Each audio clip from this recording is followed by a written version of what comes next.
there it is. Okay. I have got to get better at this. Okay. Okay. And let me see. Then now I can actually see comments. Oh, and turn myself down. Okay.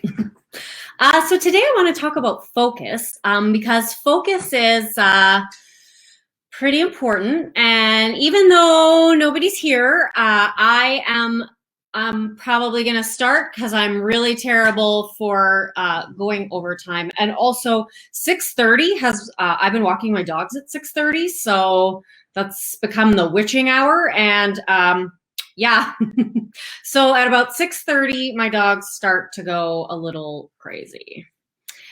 So, okay, focus. So, I mean, we all know that, right? Like focus, where your focus or where your energy goes. No, where your focus goes, your energy flows. Yeah, that's, sorry, I'm a little distracted. I can hear my cat tearing around the kitchen. But so where you place your focus, it's really important. But it's not always obvious. Because where you're putting the attention of your consciousness is what manifests into your life, but you're not always really focused on what you think you are, because you have more than one aspect of consciousness. So you have your conscious, like your self-conscious, the one that you're aware of, but then you have your unconscious. And to make it really complex, you also have your superconscious, but I'm not really talking about that today. I'm going to kind of keep it to the two. So you have your conscious awareness. So let's say you're creating something. So I want to create, I'll be right back. Okay, sorry. Yeah, she's the worst. And I'm not even on the screen yet. Okay, so like I was saying, so you want to create your relationship, and now, so you're focused on that, right? You're focused on the end. But if you are creating a relationship to get away from your current circumstance, then you're also focused unconsciously on everything you don't want. And so that's kind of where understanding focus is important, because your resistance is kind of tied into your focus.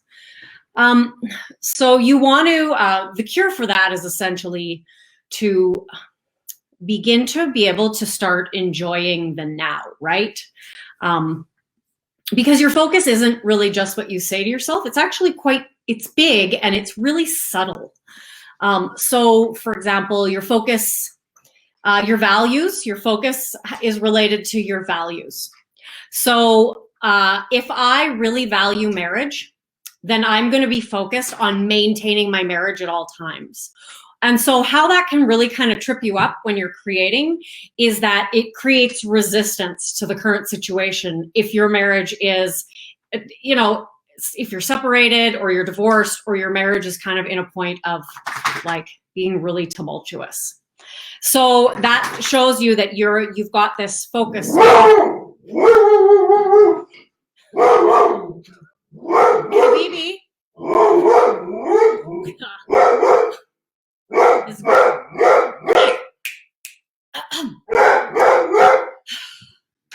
Hey. Yeah, it's like Animal House in here. 6 o'clock, apparently no longer works. Hey, okay, thanks. We got it. We got neighbors. So yeah, your focus is on, when you don't have the thing that is your value, you have like an unconscious focus on it. No, thanks. Nope. All right. I can see how this live is going to go today. Like, no, thanks. No, thank you. All right. I'm going to ignore them and hope they don't trash my house. Sorry, Tracy. Yeah, there goes my focus, right? Between the cat and the dogs, like this, yeah. Okay. They're really testing my ability to stay on task. Yeah, they've been doing this the last couple days. So I did have a fear that this might happen. Hey, you stop. Yeah, he's not going to listen. Anyway, so you're going to judge or resist anything in your life that really isn't aligned with your values, right? And so that's your unconscious focus that's on that. And so like the key takeaway to what I'm trying to spit out in amongst the like chaos is that these are the places that your resistance is. And so there's always you, there's what you want, and your resistance is what stands between you, right? That's the stories, that's the things that you are unconsciously like focused on that are pulling your energy away from what you want. And so this is the reason they always say like move into the now and really enjoy the now. Like you really want to just love your life the way it is. And so normally what I suggest, and people are not usually crazy about this, is when you come to a point that you're meeting up against resistance. So you really value marriage, but your partner is leaving, then you want to be able to kind of embrace this. And a lot of people resist this, ironically, because I mean, I get it. We have this thing where thoughts create, but it's really more than just thoughts create your reality. Your energy is 100% a massive factor. And so a lot of people don't want to embrace what they don't want because they're afraid they're going to create it. And so I get that. I mean, I experience fears and doubts, and I'm a human being. And so what you want there is to then just use something maybe that's a little more subtle. Like, what's good about this, right? Ask that question. What's good about this? And I mean, a lot of the teachings talk about this. So Napoleon Hill, Neville, Transurfing, they all talk about like removing your resistance by being able to like really embrace this maybe in a more subtle way. Not, I mean, when I want to release resistance, I 100% step into resistance and then I start imagining my life as, so I'll use my husband for an example. I will step into the idea that like, that's it, we're going to split up and that's fine. I'm totally fine with it because I'm going to find someone else and my life will be amazing. And like, I really kind of feel into that and it unhooks all the resistance I have to whatever's happening. And he shifts because I don't have that resistance anymore. And it's your resistance that always keeps you stuck. So yeah, you want to really be able to step into acceptance because acceptance takes your focus off what you don't have. And I mean, acceptance is never agreement, but it doesn't keep you everything you push against, you get to keep.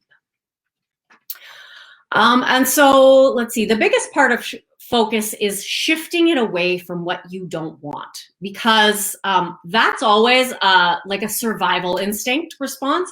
And we're never creating from like our baser survival mind. We're always creating from the greater higher mind, right? So if you want to step into something and you want to assume something, you do it with confidence. And like fear and protection, those are the opposite of confidence. So you can kind of see where your focus is when those fear thoughts come up, right? Your focus is on like loss or rejection or what have you. And so that'll always give you the tools to be able to like process those emotions. So like if doubt comes up, I want to move my awareness into wherever it's showing up in my body, and I just want to feel that, and it will leave, and it's going to take all those thoughts with it. And here she goes. Okay, so this is fun. I'm going to go close the curtain. Yeah, see, I'm super resisting this. Okay, so again, like I said, you want to be able to step into like that emotional alignment, right? So enjoying the now is 100% in emotional alignment with what you want, because what you want essentially is that enjoyment feeling. So by unhooking your resistance, by noticing like where your focus really is, you're your subtle focuses and your like really more overt focuses, you can kind of get a sense of like what you need to accept and then what you don't. And those emotions are going to give you a clue. And then you can, like I said, you want to just drop down into them and feel them because they will leave. And a lot of times the thoughts that are coming up with these negative feelings, they're not yours. They're something that you've taken, whether it was like, you know, adults or kids that said it to you when you were young, or whether it was like your neighbor yesterday who said something that kind of triggered like a doubt that was already there. Those things will all leave as you process those emotions out as they come up. Hello, hi Serena. You've missed the calamity so far, but the dogs are ensuring that this is not going to go well. Okay, so other areas that focus is really important is that so you want to like is yourself, right? Because you are always creating from who you are. So when you're enjoying your life, you're not just looking at it from the outside like, wow, I have this really amazing life, and it's because of these things outside of me. It's actually always, you want it to be because of you, right? Like part of having an amazing life is feeling like that amazing person and creating that empowered sense of self-concept and being able to like legitimately focus on what's amazing and unique about you, and not just for the sake of impressing other people or moving other people, but really, yeah, they are really testing my focus, my patience too.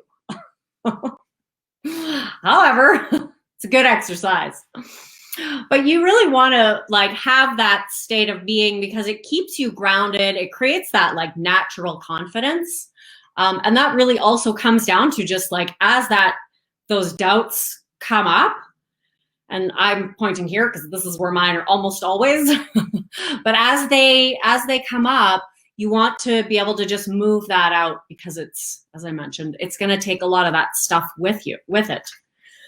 And so when you want to start focusing on like your amazing life, right? Because if we want to reconcile a relationship with someone, or we want to attract someone new in, we want to invite them into a life that we don't actually enjoy. I mean, if you're not enjoying it, they're not going to. So it's about partially creating a life that you love, but also like recognizing your own unique, innate amazingness.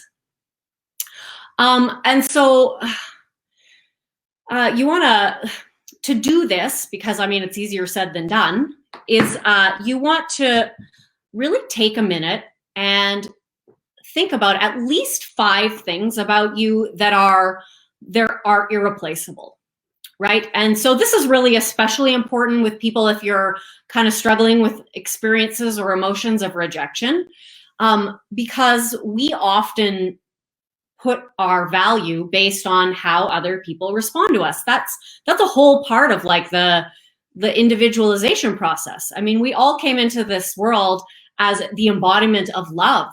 Like babies really are they just assume everybody will love them, and they just love. When they cry, it's because they need a need met, not because they're like, oh, well, I guess I shouldn't say that. Some people, they can really read energy pretty well, so they don't necessarily love everybody, but they assume that they are loved. And so it's kind of as we kind of start to see ourselves through other people's reactions to us, that we get these, that we kind of create these really negative, limiting beliefs about ourselves. And so if you go and you find those 5 things that make you irreplaceable, and I don't mean like success, because success is like a nominalism.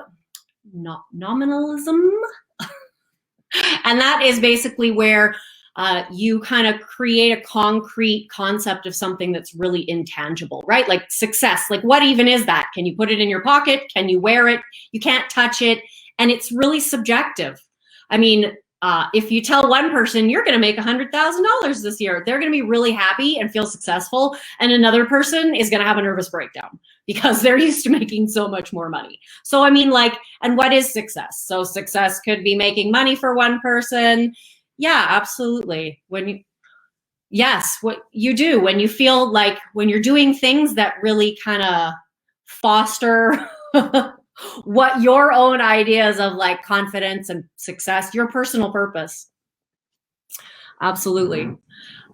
So yeah, you want to like, I don't mean success, right? When I'm saying like what makes you valuable, because that's really subjective, and beauty as well.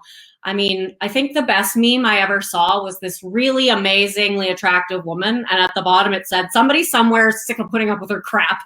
And it's true, right? Because your physical attractiveness has nothing to do with like your overall level of attractiveness, because there are some really unattractive people in like the celebrities that people just fall all over, and it has nothing to do with their physical attraction. So that is not your irreplaceable part either. It's not about necessarily even what you do for other people, but it's about something about you at the core of your very being that can never be necessarily replaced. And sometimes it helps to look back at experiences that you've had with someone. So for example, if you are separated from your partner and maybe they have found someone else, they are often, in my experience, both personal and with the people that I work with, 9 times out of 10, they're trying to recreate the best part of what they had with you. So you can kind of look and see like they can never replace the good memories that you had. If you have like family connections, they can never replace that. When people leave relationships, it's like they almost cut off like large chunks of their lives. So they actually do miss that. So it's important to recognize that they can't replace you. In fact, like out of 7 billion people on the planet, they chose you initially. And if you were in a relationship, they created a relationship with you. So there's something that's really fundamentally amazing about you. And it's really just all the stories and the emotional garbage that came up and got in the way. Because essentially, they absolutely decided to create a life with you. So, and I mean, what I know is if somebody was in a relationship with you once before and it's a legitimate relationship, then it's easier for them to fall back in love with you than it is for them to fall in love with someone else. Because I mean, there's that whole process of like learning who each other are and learning to like be able to live with one another. And I mean, it's quite complex. And so it's really important to focus on all the amazing things that you bring to that. Because what often happens is when someone walks away or they break our heart, we get really caught up in thinking they are the key to our happiness. They are the key to us having this joy in our life. And what happens is our focus goes to them and how amazing they are. And our focus then goes unconsciously to us and how we must not be good enough because we lost that. So in order to shift that, it's really important to kind of see that aspect of where your focus is going and change that negative focus, because it's not true. And it actually changes things. I know I have a self-concept exercise that I do with people, and it's basically, how are you seeing yourself? So are you the woman that's been left, or are you the woman that somebody, and I guess I work mostly with women, so sorry for the men in the group, I mean you too. But am I the woman that's been left, or am I the woman that my partner misses and wants, like pines for? Because I mean, I'm sure all of us have been in a relationship where something happens, we break up, and then you start to miss that person and you focus on all their amazing points. But we forget about that when we're the one that's been left behind. That it doesn't matter what the other person is doing, they're still experiencing that whole thing. But we kind of get caught in that experience of being rejected. And so it's important to understand kind of where your focus is going in this instance. Because if you want to create something different, you have to you need to come back to that place within yourself that you had when you met them. Because when you met them, you didn't have that, you know, all the stories and all the stuff that was coming up. You were, you know, in a confident place. You might have had it, say, like about your job or some friends, but I mean, you didn't have it between you two. And so, yeah, understanding just like the nuances of focus can really help you begin to understand where to shift your energy. Because if I was going to condense creating anything, it doesn't matter what it is, it really comes down to remove the resistance. That's it. Decide what you want and remove the resistance. And so that's the purpose of all the emotion work, because it really removes the resistance. And I mean, I see it over and over. I will work with women and they will want something. So maybe they will want a text message, or they will want someone, their partner, to come spend time with them, or to pay attention to them, or whatever it is. But their focus is on that they're not getting it. And so they have a lot of resistance. There's stories, there's emotions that come up. And so whatever these little things are, I have them sit with that emotion and clear that out. And like sometimes it's like, bang, phone call, bang, take them out to a dinner, or whatever it is they want. But it's that resistance that kind of stands in the way between us and the things that we want to have and that we want to create. And so, yeah, so other areas to understand about focus is that focus actually really affects your beliefs, positively and negatively, because it's like your focus affects your beliefs in that your reticular activating system is in charge of your focus. So it's always going to, and its job is to prove your beliefs right. No matter how limiting, no matter how painful, its job is to prove them right. Because it's kind of like a survival instinct, right? Like, that's a tiger, so every time I see something that's remotely like it, my brain needs to prove to me it's a tiger so that I run. And this is not a conscious thing. Your brain short circuits this to save time and energy.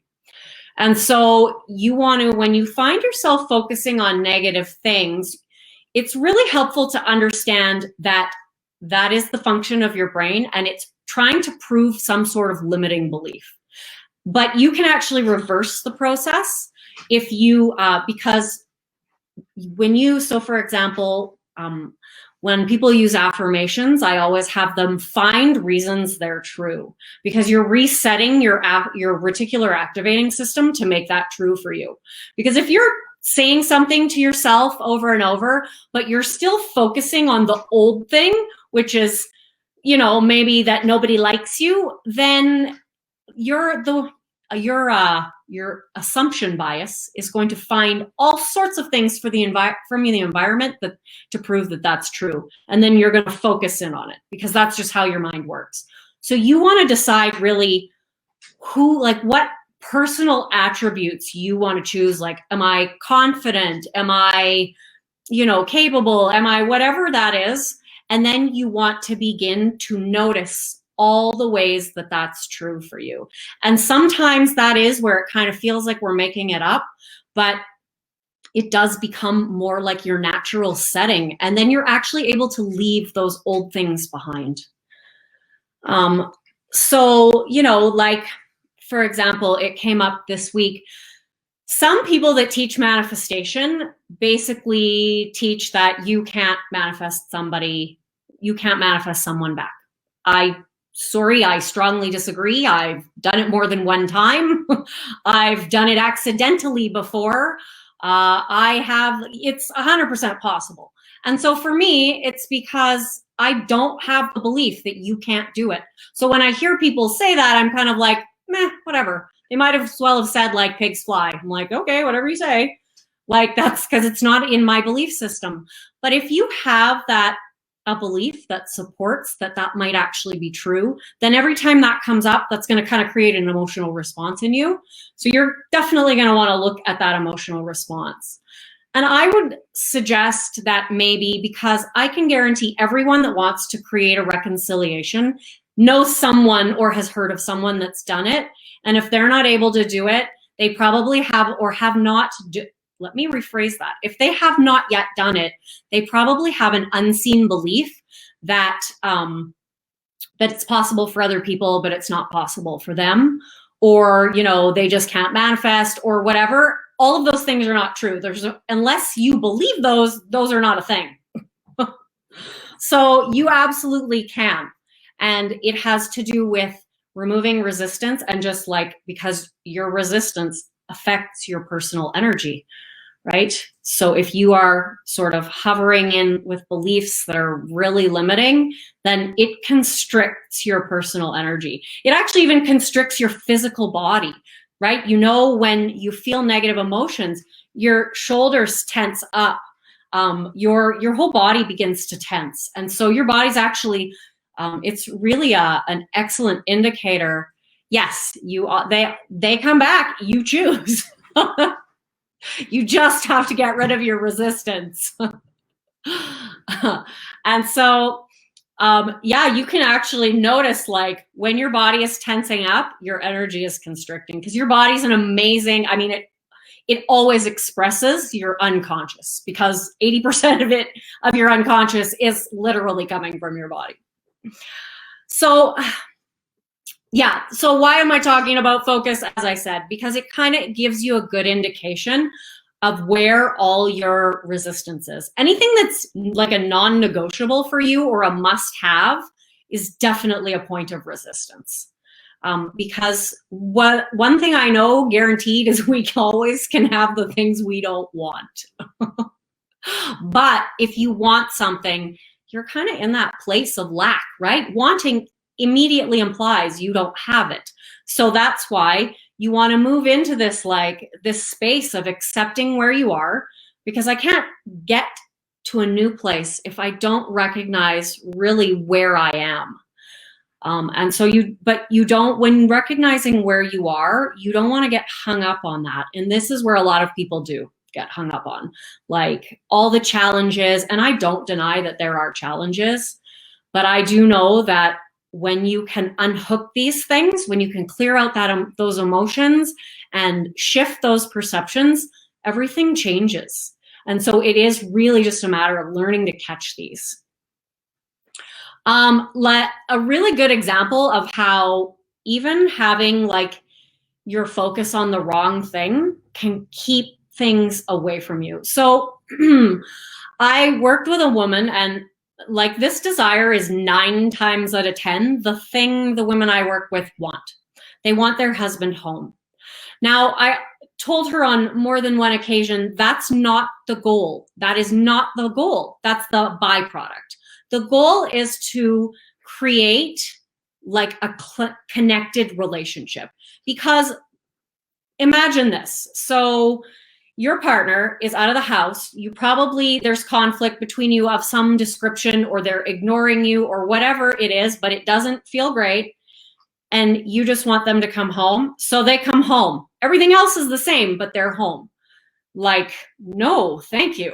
I'll pass. That's not what you want, right? But when you create a close, connected relationship, that is where you want them to come home, but it just kind of happens naturally. It's a natural byproduct of that. So also focusing on them coming home really allows you to get caught up in the wrong things.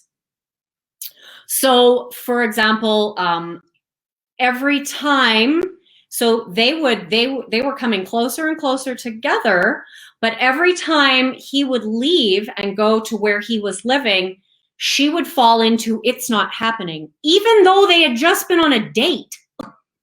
So it's because the focus was on the wrong thing, right? So he's not coming home. He didn't come home today. He's not coming home. He's not coming home. That's not what you're building.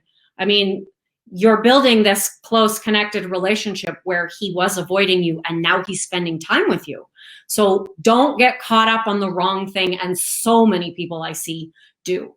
And what it causes is that they feel frustrated. They feel like they're not seeing results and they end up pretty much counter creating. And so you don't really want to get caught doing that. And so, yeah, a good analogy I like to use is because when my kids were little and I was in university, I had a day home. And because I did most of my university distance delivery, thank goodness. So I'm totally used to this COVID stuff. And so what I would see is, I had this like set of IKEA dishes. They were all different colors of the rainbow, and each child had an assigned dish. They didn't get to pick in the morning. It was like, you come into my care and you always use pink or you always use blue. But because what would happen was if they chose in the morning, another child would be upset. And so it didn't even matter if I was giving them cookies. They would be so fixated on the color of the plate that they would like either deny the cookie or so they were completely fixated on the wrong thing. And so in essence, they would get no cookie, even if they were excited to get the cookie beforehand. Suddenly, either they didn't want it or they're having a tantrum or whatever, because it's the color of the dish that's fixated their focus. And it wasn't until they would like release that and let go of the resistance that the cookie actually happened for them. And so I always thought that was really fascinating. And then I started sort of seeing where people kind of can get caught. Their focus can be caught on the wrong thing, right? I'm not good because he's not coming home, even though we just went to dinner, or even though he's calling me all the time and he wasn't. So it kind of can cause you to gloss over and overlook all of your wins if your focus isn't really in the right place. So, all right, I didn't go too far over. But basically what the takeaway I want you to have from this is to really be able to take a step back in your life. If you're creating something and you ever kind of have that doubt that maybe it's not happening, I want you to start paying attention to your focus and your energy around it. Like if you want something, it's not happening fast enough for you. First, that's a low vibrational energy because that's like a lack. And it shows that you have an unconscious focus on not having it. And that's, again, why we really step into just enjoying the now. Because this tool kind of will help you move forward, is just being able to really like relax. And as things come up, drop into the feeling and process them out. And for some of you, that might be days of crying. And I have a lot of compassion because, yeah, I 100% do that. When I'm creating something new, I have to move all those same old stories. But what happens when I come out on the other side is that it's like life just sort of like opens the door and these really amazing things happen. So, okay, that apparently closing the curtain was the trick. So they've stopped wrestling and I've come to the end. Right, so I'm gonna come back actually tomorrow live because Vivian asked me if I would talk about anger and bridging that into unconditional love. Yeah, I'm gonna have to figure out something to do about my dogs tomorrow. Oh no, I guess it'll be 3 o'clock. It will not be the witching hour, but I'm gonna have to get in the habit of walking them at a different time of night because 6:30 every night they start using the living room and me sometimes like a jungle gym. But before I go, do you have any like questions that you want to ask around focus? I tried to be really like thorough without going down too many tangents because yeah, I can really go down a tangent. All right. Okay, so yeah, that's kind of how you want to start like using focus to notice where your resistance points are, because that's going to help you move that energy a lot faster. And so, yeah, I will see you. Good. I'm glad it was clear. And And so I'm going to see you tomorrow when I come back and I talk about anger and like what it's kind of what it does for us, and because it can either hold you back or propel you forward. And then honestly, being able to create from a space of like your heart space and from a space of unconditional love is really, really like the miracle place, because you don't have all those judgments and your energy is expansive. So yeah, until tomorrow, have a fantastic Thursday.